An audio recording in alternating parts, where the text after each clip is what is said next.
often put it this way. In order for us to be in the state that we are in today as people, we have to be out of our minds. We literally have to be crazy. It is necessary for us to be crazy. It is necessary for us to be backwards. It is necessary for us to be maladjusted. It is necessary for us to be disunited. It is necessary for us to be self-hating. It is necessary for us to be filled with an inferiority complex. In a world where the European is essentially about 10% of the world's population, if that 10% is to continue to rule over the other 90%, it must keep that 90% out of its mind. It must keep that 90% in a state of deception. It must keep...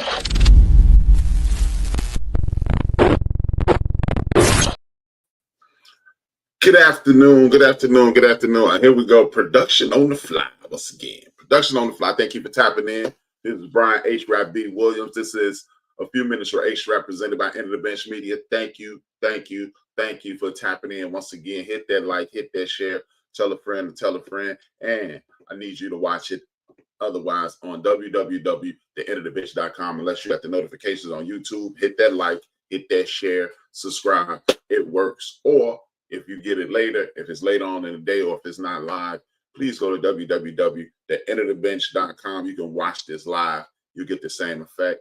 As usual, I thank my parents, Dolores and John. Dolores is my mother, John is my father. They come together, created me. I created this platform so I can hopefully enhance your day with information that will be empowering, information that is necessary, and information that we need to be the best community we can be. Thank you for tapping in. It's important that you do so and share and do everything, do all the things.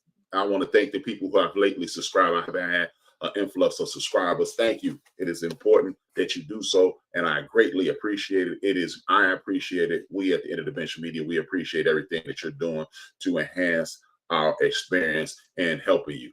Thank you, thank you, thank you. Now, it's the blueprint. The blueprint. What is the blueprint? There's the blueprint for success that has been success. It's been in play for time immemorial. It is first and foremost uniting for a common cause, moving, as it has once been said, you have to immobilize, and that is come together on a common cause. Then you have to organize. Once you come together and organize, you must identify the problems with that, with those people who are organizers. Why are you disjointed? Why are you segregated? Why are you separated? Why are you oppressed? And then once you identify that, you come up with means in which to do this. What I want to say is, it is a war. It is, you are in a war with an infinite amount of years. There will never be an end to this war. It is the war between good and evil. It is the war between good and evil. Whether you want to admit it or not, whether you want to identify it that way or not, or unless you want to remove yourself from the war and say, I'm winning, so I don't really need to participate, that's fine.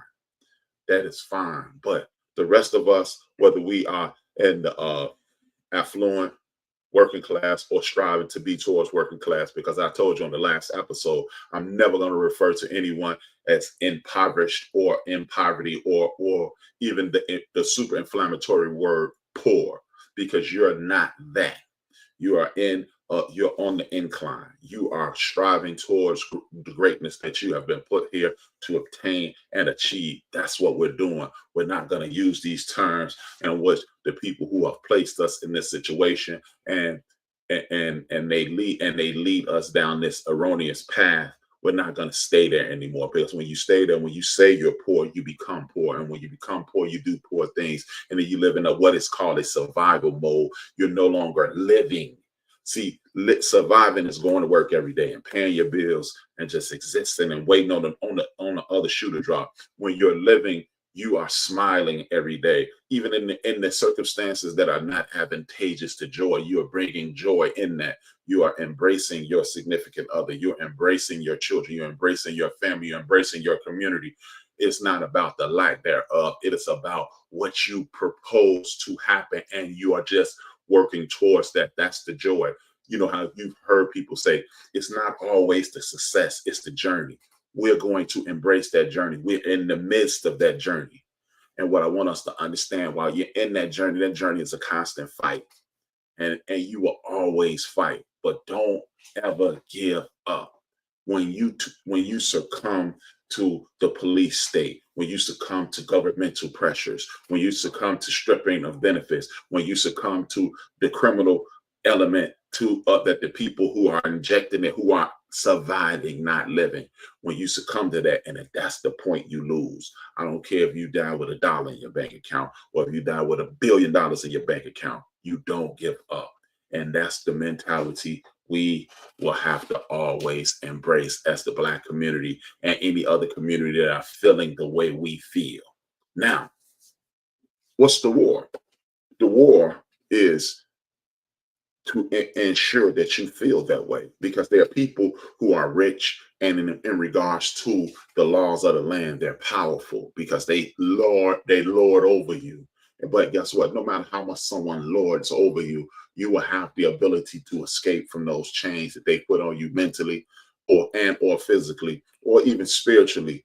What these are the things that you must protect yourself from. This is why it is a never-ending war. The war never ends. What happens is you wake up one day and say, hey, you know, I'm not dealing with that anymore. It's just like with a substance abuse addiction or an alcohol addiction or a shopping addiction or the inability to not bear false witness or a food addiction, a sexual addiction, any addiction, it has its hooks in you. And if you allow those hooks to stay, then that's when you become imprisoned. And when you become imprisoned, the people who created those circumstances, they lord over you, and we can no longer have that. That's why I'm coming here today. In order to win a war, you must first and foremost identify who the enemy is. Who's your enemy? You can say it's white nationalism. You can say it's the government. You can say, you know, in the streets, they Mr. Charlie the man or what have you. You can say when you're in the church, you say it's the enemy. When you in a community, you might say other people who are not people who operate in street level entities. You might say, hey, it's the haters or what have you. But we're no longer going to give the power to those people who draw in a negative vibrating energy. But we must identify those people. It could be somebody sitting right next to you. It could be somebody who's signing your paycheck. It could be somebody who's making your payroll. It could be somebody who you're laying next to in the bed. What we have to do is identify that. Who are the people who are making you vibrate lower than you naturally are? Who are the people who are stressing you out to no end? Who are the people who are making your future look bleak in accordance to what you see on television, radio, media, social media, and what have you, and other podcasts or what have you? Who are the people that are preventing you to uplift yourself to a higher level, whether it be a higher spiritual, physical, or mental level? Who are those people? And those people are the people who are, at this point, one of the great contributors to that and other people's mental health and spiritual health is the United States federal government.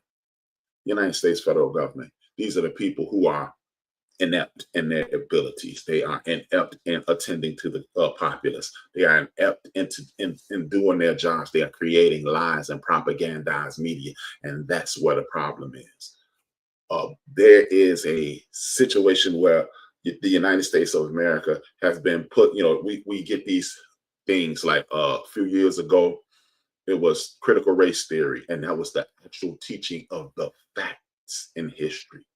How can that be a bad thing? But they made that you make people anti that, and then you become, and then they touch inside who they really are. And they really are. And when you scrape away all the crust, it's anti-Black.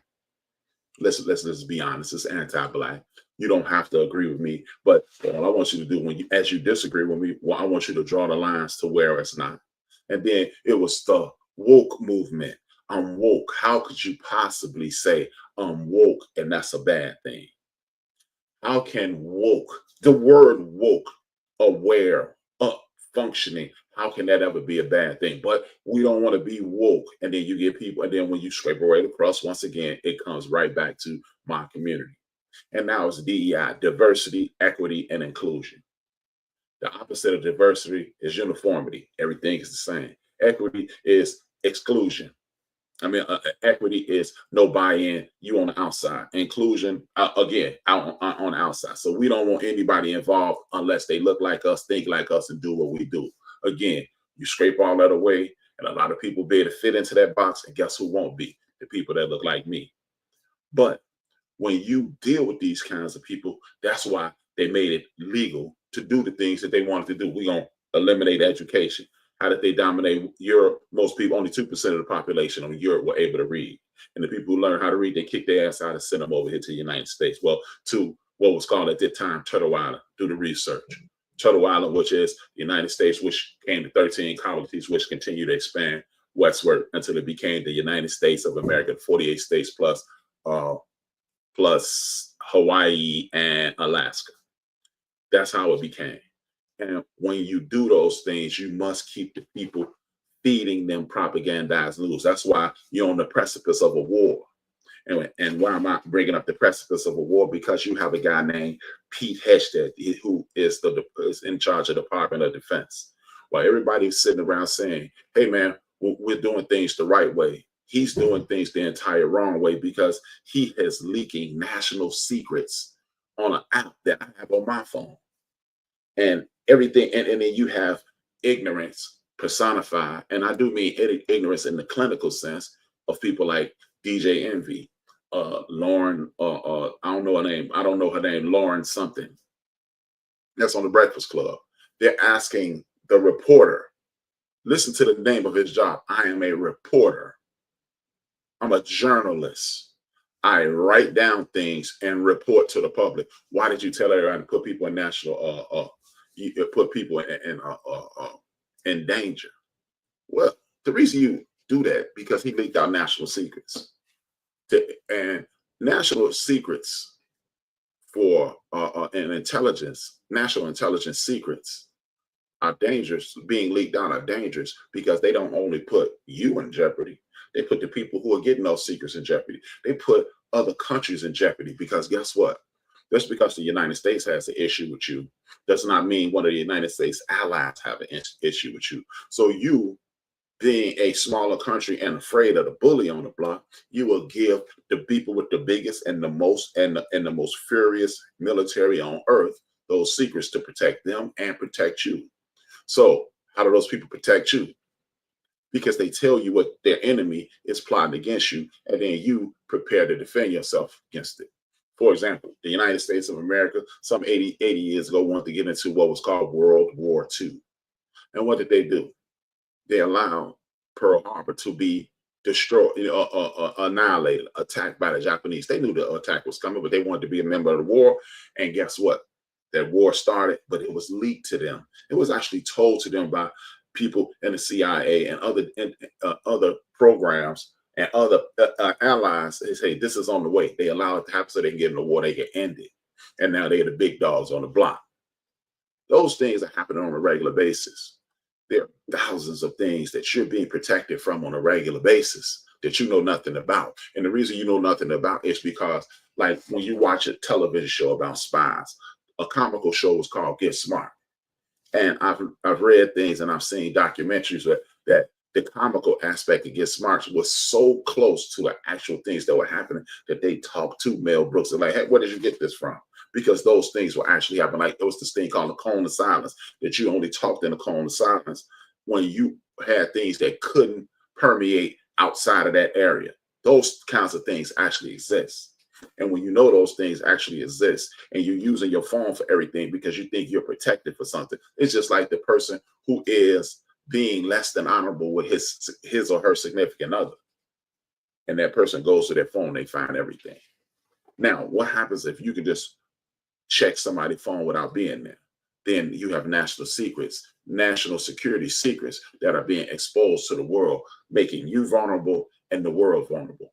And why would you want to know that? That is why I consistently tell people, you must know the laws of the land. You must know the rules of engagement. DJ Envy thinking it's a bad thing to expose that these dudes are doing an inept job at protecting the national security secrets. And that's exactly what we need to hear. Because then, as I've told you before, it is a government by the people, of the people, for the people, and controlled by the people.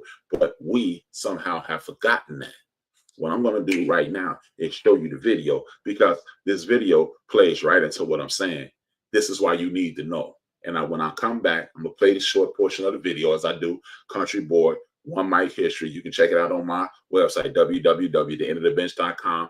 And then at that point, you'll see the video in its entirety and you'll know exactly what I'm talking about. But what I do want you to do is watch this small portion. It's a tease. Then I'll come back and tell you why it's important that we do these things and know these things.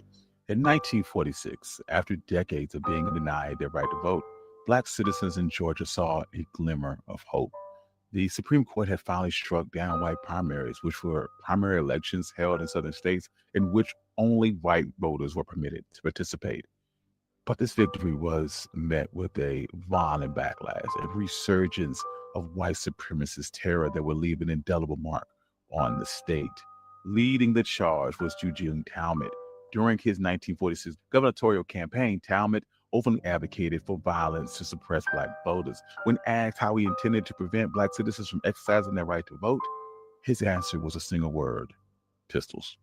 This was more than a threat. It was a call to arms for his white supremacist followers, a promise that blood would be spilled to maintain the racial hierarchy. So in the aftermath of Talmadge's electoral victory, a wave of terror swept across Georgia. Signs bearing a chilling threat were posted at Black churches. The first Negro who votes in Georgia will be a dead Negro.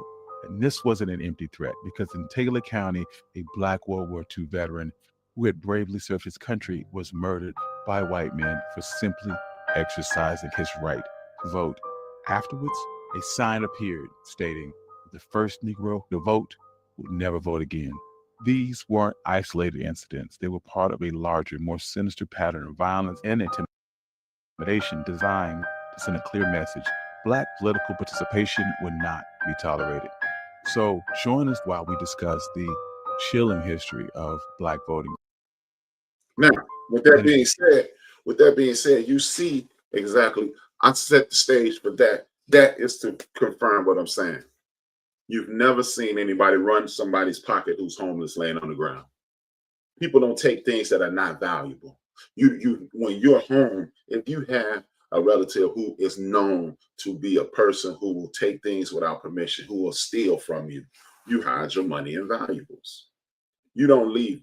You don't worry about things like land, newspapers, and things that if they're gone, they're not important. Why is it so important to white nationalists and white supremacists that you don't vote? There have been several laws set up so the general population won't be able to vote as much. There have been people come out on the right-wing people come out and say, we don't need as many people. We don't need a lot of people to vote. The more people to vote, the less control we have.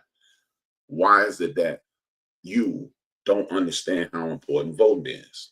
You don't understand how important voting is because we haven't been properly taught how important voting is. We haven't been taught how important voting is because the more you know, the more you'll change, the more you're engaged. The reason is this: when you vote, you control your environment. And if you are part of the physical minority, but you control as if you're the majority, that's why we don't need you to vote as much. Because if you ever notice, why is it that no matter when it is, what year it is, what election it is, what term it is, MAGA and the right-wing people, they show out in force. I heard a story this last week while listening to my favorite radio show, one of my favorite radio shows, Karen Hunter's show, and somebody called in and said they didn't vote because when them and their wife got to the voting place, it was filled with MAGA people, and his wife was uncomfortable. He didn't want to make his wife vote under those circumstances. First and foremost, they don't know what you were voting for. They don't know if you were MAGA and just wasn't repping.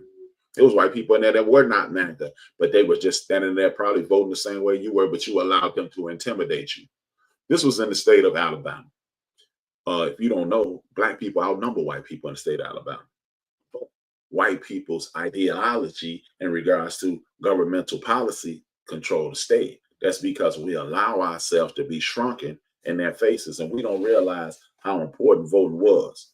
How important is voting? People say, "Oh, it ain't that important. My vote ain't gonna count." Just imagine this: it is 3 million people in the state of Louisiana. If 900,000 of those people vote in the same direction, and then just a few or the other people in the other cultures vote, what will happen? You will get your way. You will get the things that you need. And if you get the things that you need, then at that point, you'll no longer be oppressed. You'll no longer be dejected. You no longer be discriminated against, because you'll be in charge. And that's why they say every vote counts. Because if you sit home and continue to watch, then how can you make a complaint? That one black man, the World War II veteran, that they said he was murdered. He was murdered for exercising his right to vote. Why do you think it was so important for him to vote? Because guess one thing, if you get evicted, what happens? The sheriff comes and kicks you out. What if you're lied on and evicted? How many times were black people evicted back in those days, and the sheriff didn't like black people and they just mistreated them? But if you elect the sheriff, you got a fair shot, because he has to adhere to the laws of the land, because you put him in play. The school council, 2,200 books have been removed from libraries nationwide because we don't go to school council meetings, because they literally have the daughters of the Confederates who put that mountain up on Stone Mountain in Georgia, and they created those Confederate statues and things of that nature, and they are connecting nationwide to make sure white nationalism is put in front of your face on a regular basis. Yes, they are organizing and making sure people like James Baldwin, people like Zora Neale Hurston, people like Maya Angelou, people like Dr. King, people like Rosa Parks. She just moved. They don't want you to know why she didn't get up on the bus. She didn't want to get up that day, and it caused uproar.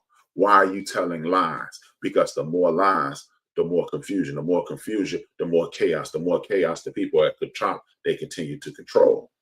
See, if you're in a war, you need to know how to fight. Who you're fighting. Then you need to know how to fight, and then you need to organize and fight. See, when you have people like the aforementioned DJ Envy and the young lady who he was talking about the reporter leaked that information for clicks and things of that make. No, everything is centered around your small universe. This isn't Housewives. This is a public display of tomfoolery to get enhanced riches. This is about power. This is about control. This is about being able to lord over you. This is what that is for. But you don't understand the First Amendment, the freedom of speech, freedom of the press, and freedom of expression. Do you understand how many things like Watergate? This was because one of those same reporters that you're asking why he did, he leaked the story of Watergate, which ended the reign of Richard Milhouse Nixon, former president in the 1970s. Yes, that's how it came to an end. The information about the pollution in the ocean after the bomb in Hiroshima and Nagasaki, that said, oh, don't worry about it. And a former physician, wrote a story in the Chicago Defender saying, no, you're going to suffer the consequences of that interaction on a regular basis. You will pay for them dropping that bomb in the middle of the ocean with the radiation that will be permeated throughout the entire world. So if you are a true journalist, you are doing your job when you put Pete Hegseth on feet to the fire, because then he can be removed and somebody competent can be put in there. And then you have people like Robert Kennedy Jr., who he's an attorney. He's a eco attorney. He's not even like a trial attorney. He is telling you how to vaccinate your children, or vaccination. He's putting out propaganda that says that autism and things of that nature are caused by vaccines. Meanwhile, his children are vaccinated. See, these are the things that you need to be aware of. This is what you're fighting against.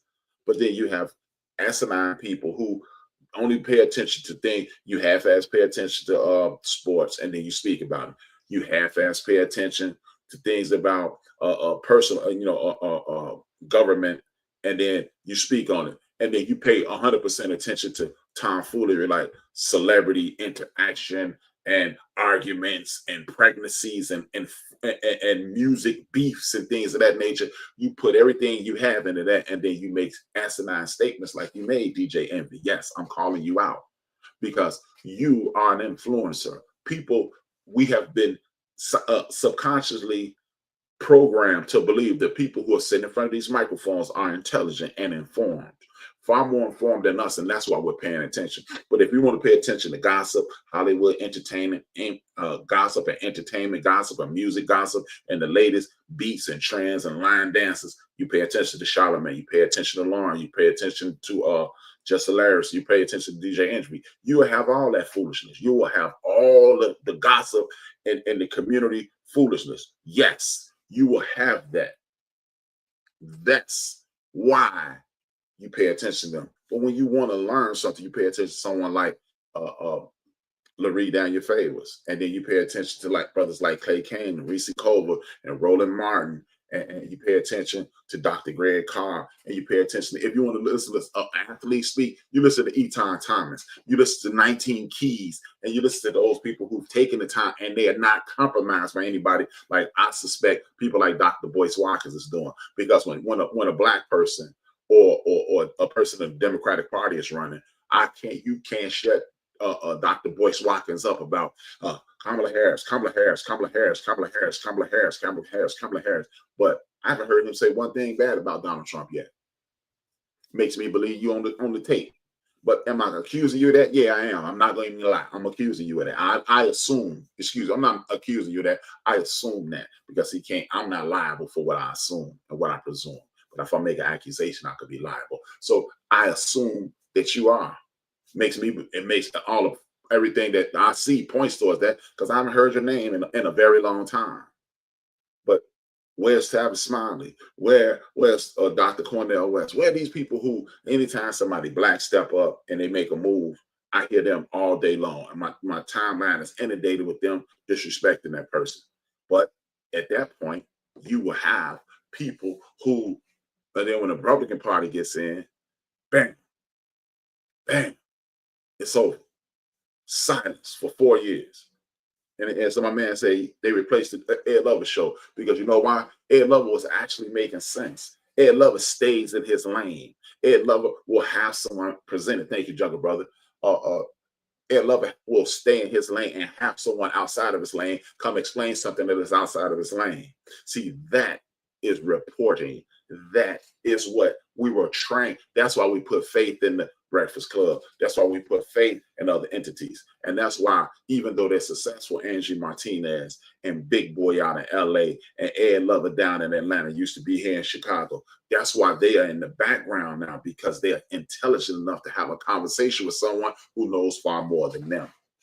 And that's why I hope you pay attention to me, because I get information from the sources that I've cited, and then I'll check into it myself before I open my mouth and stick my foot in it.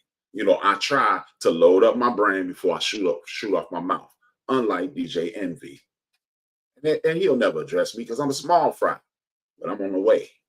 And I want you to understand, this is why we need to no longer make statements like, I'm not really into politics.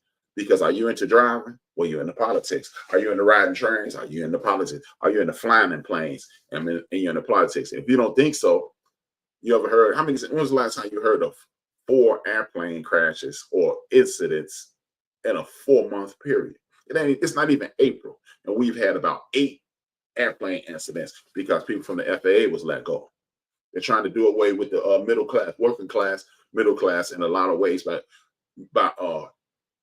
taking on the USPS, because they've allowed people to engage with this propaganda that FedEx is better than USPS. Oh man, they ain't doing nothing to the USPS. Yes, they are.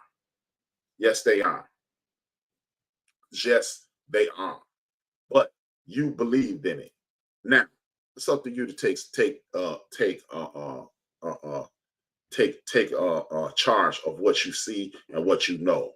How do you take charge of what you see and what you know? That's why. Remember, I've been asking you, I've been compelling you, I've been begging you to look into the 5 Calls app. Say, hey man, make a phone call. Make sure these people are their feet are held to the fire. This is one of the numbers at the United States Congress. You call that number and say, we need to get rid of P. Hedges. And when you start seeing hundreds of millions of us doing this, then he's going to have to be kicked out of office. And then you'll see the power that you hold. And once, hopefully, when you see the power that you wield, then you'll start paying attention and understand we the people, in order to form a more perfect union, to establish justice and secure domestic tranquility, means provide for the common defense and promote the general welfare. That means make sure the people are taken care of. That means do everything you can to ensure peace and tranquility in the country. This is a government of the people and by the people, controlled by the people. Just because a Republican is in office as your state representative or your state senator or your U.S. senator, that does not mean they are not obligated to listen to you, because you are part of that. You are part of the citizens that put him in office, or he's speaking for. So if he's not speaking for you, step up, call that number. That'll take you straight to that is a free number that will take, and then ain't no more long distance. So what difference does it make if it's free or not? Call them after 5 p.m. Call them after 7 if your numbers, if you don't have enough minutes. 202-224-3121, 204-224-3121, and make a complaint about Pete Hesgett. And if we, as the United States citizen, can get him removed, guess what that means? That means no more executive orders. Because if he signs an executive order and your state rep, whether you're a Democrat or Republican, just imagine, she only lost the election by 2 million people. If 90 million of us, or 120 million of the 300 million people that vote, or the 160 million people that vote, 180 million people that voted, if 100 million of us say no, they have to say no. That's the trick in the government. But you don't really realize these things because you think the president is some type of foolish king that controls the world. No, he doesn't. He doesn't. You are in control of the United States American government. You are in control of your state government. You are in control of your city government. But you sit back and you let these buffoons in these suits who you believe are some intelligent guy or girl or woman control how you are being governed. No, that's not the case. And if you get into politics, you'll be able to control the politics of your city, county, state, and country. But as you sit back and watch, you'll be controlled.